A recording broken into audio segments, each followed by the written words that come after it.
এইটা হচ্ছে বুধবার দিনর ভিডিও। ସବୁଦିନ ଭଳି ସକାଳୁ ଉଠି ଗାଧେଇ ପାଧେଇ ରେଡ଼ି ହେଇ ଆମେ ବାହାରି ପଡ଼ିଥିଲୁ ଆମ କ୍ଲାସ୍ ପାଇଁ, କିନ୍ତୁ ଠିକ୍ ସେହି ସମୟରେ ବର୍ଷାଟି ଆମକୁ ଧକ୍କା ଦେଇଥିଲା। ତ ଆମେ ଆଜି ଆମ କ୍ଲାସ୍ରୁ ଛୁଟି ନେଇଥିଲୁ ଆଉ ଯାଇନଥିଲୁ। ଆଉ ଶ୍ୟାମକୁ ମୁଁ ଖୁଆଇଥିଲି ତାର ନିତିଦିନିଆ ଖାଇବା।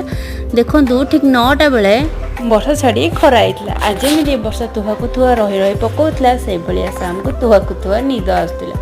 ଦେଖୁନାହାନ୍ତି କେମିତି ଚକି ଖଣ୍ଡେ ଭଳିଆ ଶୋଇଛି।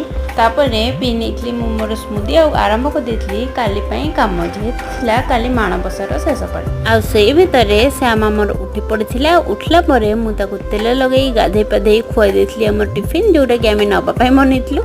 ତାପରେ ଖାଇଥିଲୁ ଆମେ କିଛିଟା ଫ୍ରୁଟ୍, ଯେଉଁଟାକି ତାର ବହୁତ ହି ଫେଭରେଟ୍। ଆଉ ଆଜି ଆମର ଲଞ୍ଚରେ ଥିଲା ସବୁଦିନ ଭଳିଆ ପଖାଳ ଭାତ। ତାପରେ ଆମେ ଖାଇ ପିଇ ରେଷ୍ଟ ନେଇଥିଲୁ। ସନ୍ଧ୍ୟାରେ ଉଠିଲା ପରେ ବନା ହେଇଥିଲା ଆମର ରାତିର ଖାଇବା, ଯେଉଁଥିରେ କି ଥିଲା ସାଧା ସିଧା ଭାତ, ଡାଲି, ତରକାରୀ ଆଉ ଭଜା। ରହିଲୁ ନମସ୍କାର, ଜୟ ଜଗନ୍ନାଥ।